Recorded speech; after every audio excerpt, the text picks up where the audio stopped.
Hi friends, ഹോംപ്ലസ് മീഡിയയുടെ പുതിയൊരു വീഡിയോയിലേക്ക് എല്ലാവർക്കും സ്വാഗതം.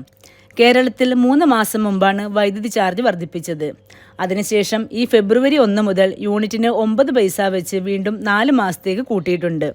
ഇതുകൂടാതെ യൂണിറ്റിന് 30 പൈസ കൂടി വർദ്ധിപ്പിക്കുവാൻ KSEB വൈദ്യുതി റെഗുലേറ്ററി കമ്മീഷനോട് അനുവാദം ചോദിച്ചിട്ടുമുണ്ട്.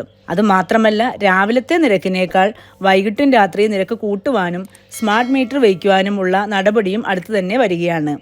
അതിനാൽ വീടുകളിലെ വൈദ്യുതി ഉപയോഗം വളരെ ശ്രദ്ധ കൊടുക്കേണ്ട ഒന്നായിരിക്കുന്നു. വീടുകളിൽ ഒഴിച്ചുകൂടാനാവാത്ത റെഫ്രിജറേറ്റർ അല്ലെങ്കിൽ ഫ്രിഡ്ജ് ഉപയോഗിക്കുന്നവർ ശ്രദ്ധിക്കേണ്ട അറിയിപ്പാണ് നിങ്ങളുമായി ഷെയർ ചെയ്യുന്നത്. വിശദാംശങ്ങളിലേക്ക് കടക്കുന്നതിന് മുമ്പായി വീടുമായി ബന്ധപ്പെട്ട ഇൻഫർമേഷനുകൾ ലഭിക്കുന്ന ഈ ചാനൽ ഇതുവരെ സബ്സ്ക്രൈബ് ചെയ്തിട്ടില്ല എങ്കിൽ സബ്സ്ക്രൈബ് ചെയ്യുവാനും കൂടെ ബെൽ നോട്ടിഫിക്കേഷൻ എനേബിൾ ചെയ്യുവാനും മറക്കാതിരിക്കുക. ഇഷ്ടമായ ലൈക്ക് കൂടി ചെയ്യുക. KSEBയുടെ ഫേസ്ബുക്ക് പേജിലൂടെയാണ് ഉപഭോക്താക്കൾക്ക് ഈ ഇൻഫർമേഷൻ നൽകിയിരിക്കുന്നത്.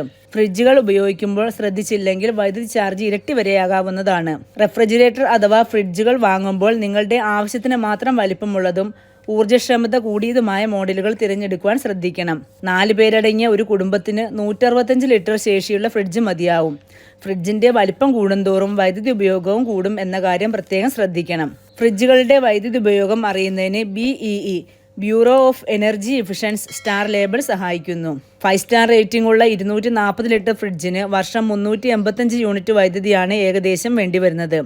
അതേസമയം ഇതേ വലിപ്പത്തിലുള്ള 2 സ്റ്റാർ റേറ്റിംഗ് ഉള്ള ഒരു ഫ്രിഡ്ജിന് വർഷത്തിൽ 706 യൂണിറ്റ് വൈദ്യുതിയാണ് വേണ്ടിവരിക. ഇനി സ്റ്റാർ റേറ്റിംഗ് ഇല്ലാത്ത പഴയ ഫ്രിഡ്ജാണ് നിങ്ങൾ ഉപയോഗിക്കുന്നതെങ്കിൽ 900 യൂണിറ്റ് വരെ വൈദ്യുതി വേണ്ടിവരും. അതിനാൽ സ്റ്റാർ അടയാളം കൂടുന്തോറും വൈദ്യുതി ഉപയോഗം കുറവായിരിക്കും എന്ന കാര്യം ശ്രദ്ധിക്കുക. അതിനാൽ ഫ്രിഡ്ജുകൾ വാങ്ങുമ്പോൾ കൂടിയ സ്റ്റാർ റേറ്റിംഗ് ഉള്ളവ വാങ്ങുമ്പോഴുണ്ടാകുന്ന അധിക വില ഏതാനും മാസങ്ങളിലൂടെ തന്നെ കുറഞ്ഞ വൈദ്യുതി ആ ഫ്രിഡ്ജ് പ്രവർത്തിക്കാൻ എടുക്കുന്നതിലൂടെ നിങ്ങൾക്ക് തിരികെ ലഭിക്കുന്നതും അതിനുശേഷം വലിയൊരു ലാഭമായി മാറുന്നതുമാണ്. നിലവിൽ വീടുകളിൽ ഫ്രിഡ്ജ് ഉപയോഗിക്കുന്നവർ വൈദ്യുതി ചാർജ് കുറയ്ക്കുന്നതിനായി ഇനി പറയുന്ന കാര്യങ്ങൾ ശ്രദ്ധിക്കണം. ഏറ്റവും പ്രധാനം, ഫ്രിഡ്ജ് വയ്ക്കുന്ന സ്ഥലത്ത് വായു സഞ്ചാരം ഉറപ്പായിരിക്കണം. അതായത് ഭിത്തിയിൽ നിന്നും 5 ഇഞ്ച് അകലമെങ്കിലും ഫ്രിഡ്ജിനുണ്ടാകേണ്ടതാണ്. അതുപോലെ ഫ്രിഡ്ജ് തുറക്കുമ്പോഴും അടയ്ക്കുമ്പോഴും ശ്രദ്ധിക്കേണ്ട കാര്യങ്ങളുമുണ്ട്. ഫ്രിഡ്ജിന്റെ ഡോറുകൾ കൃത്യമായി അടഞ്ഞിട്ടുണ്ടെന്ന് ഉറപ്പുവരുത്തണം. അതുപോലെ ഫ്രിഡ്ജിന്റെ ഡോറിന് ചുറ്റുമുള്ള റബ്ബർ ബീഡിങ്ങുകൾ കാലപ്പഴക്കം കൊണ്ട് ദ്രവിച്ചു പോകുവാനുള്ള സാധ്യതയുണ്ട്. അത്തരത്തിൽ റബ്ബർ ബീഡിങ്ങുകൾ ദ്രവിച്ചു തുടങ്ങിയോ പൊട്ടുകയോ കേടുവരികയോ ചെയ്താൽ അവ മാറ്റി പുതിയവ പകരം ഉപയോഗിക്കുവാൻ ശ്രദ്ധിക്കണം. അല്ലെങ്കിൽ വൈദ്യുതി ചിലവ് കൂടും. മറ്റൊന്ന്, ചൂടുള്ള ആഹാര സാധനങ്ങൾ ഫ്രിഡ്ജിനുള്ളിൽ വയ്ക്കരുത്. ചൂടാറിയതിന് ശേഷം മാത്രമേ ഫ്രിഡ്ജിനുള്ളിൽ വയ്ക്കാവൂ. അതുപോലെ തന്നെ ഫ്രിഡ്ജിൽ നിന്നും എടുത്തു കഴിഞ്ഞാലും തണുപ്പ് മാറിയതിന് ശേഷം ചൂടാക്കി കഴിക്കുന്നതാണ് ഉത്തമം. അല്ലെങ്കിൽ ആരോഗ്യപരമായ പ്രശ്നങ്ങൾ ഉണ്ടാകും. അതുപോലെ കാരണമില്ലാതെ ഇടയ്ക്കിടയ്ക്ക് ഫ്രിഡ്ജുകൾ തുറക്കരുത്. അടിക്കടി തുറക്കുന്നത് വൈദ്യുതി ഉപയോഗം വർദ്ധിപ്പിക്കും. വൈദ്യുതി ബിൽ കൂടുന്നതിനുള്ള കാരണങ്ങളിലൊന്നാണ് തുടർച്ചയായി ഫ്രിഡ്ജുകൾ തുറക്കുന്നത്. ഫ്രിഡ്ജ് തുറന്ന് ആവശ്യം കഴിഞ്ഞാൽ ഉടൻ തന്നെ ഫ്രിഡ്ജ് അടയ്ക്കുവാനും ശ്രദ്ധിക്കേണ്ടതാണ്. ഇതിനായി ഫ്രിഡ്ജിൽ വയ്ക്കുന്ന ആഹാര സാധനങ്ങളും മറ്റ് സാധനങ്ങളും കൃത്യമായി അടുക്കും ചിട്ടയോടുകൂടി നിശ്ചിത സ്ഥലത്ത് തന്നെ ഫ്രിഡ്ജിൽ വയ്ക്കുവാൻ ശ്രദ്ധിക്കുക.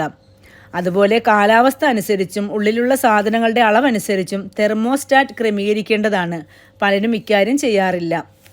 റെഫ്രിജറേറ്ററുകളിൽ ആഹാര സാധനങ്ങളും മറ്റും കുത്തി നിറച്ച് വയ്ക്കുന്നത് വൈദ്യുതി ചിലവ് കൂട്ടും. മാത്രമല്ല, ഇങ്ങനെ ചെയ്യുന്നത് ഫ്രിഡ്ജിനകത്തെ തണുത്ത വായുവിൻ്റെ സുഗമമായ സഞ്ചാരത്തിന് തടസ്സമുണ്ടാക്കുകയും ചെയ്യും. ആഹാര സാധനങ്ങൾ അതുമൂലം കേടുവരുന്നതിന് ഇടയാക്കുകയും ചെയ്യും. അതുപോലെ ഏതൊരു ആഹാര സാധനമായാലും അടച്ചു മാത്രം ഫ്രിഡ്ജിൽ സൂക്ഷിക്കുക. ഇത് ഫ്രിഡ്ജിനകത്ത് ഈർപ്പം വ്യാപിക്കുന്ന തടയുകയും തന്മൂലം വൈദ്യുതി നഷ്ടം ഒഴിവാക്കുകയും ചെയ്യും. വളരെ ശ്രദ്ധിക്കേണ്ട മറ്റൊരു കാര്യം, ഫ്രീസറിൽ ഐസ് കുത്തിപ്പിടിക്കുന്നത് മൂലം ഊർജ്ജ നഷ്ടം ഉണ്ടാകുന്നതാണ്. അതിനാൽ ഓരോരോ കമ്പനികളും നിർദ്ദേശിച്ചിട്ടുള്ള സമയക്രമം നോക്കി ഫ്രീസറിലെ ഐസ് ഡീഫ്രീസ് ചെയ്യുവാനും ശ്രദ്ധിക്കേണ്ടതാണ്. ഇതുപോലുള്ള ഇൻഫർമേഷനായി ചാനൽ സബ്സ്ക്രൈബ് ചെയ്യുക. മറ്റുള്ളവർക്കും ഷെയർ ചെയ്യുക. നിങ്ങളുടെ അഭിപ്രായങ്ങൾ കമന്റ് ചെയ്യുക.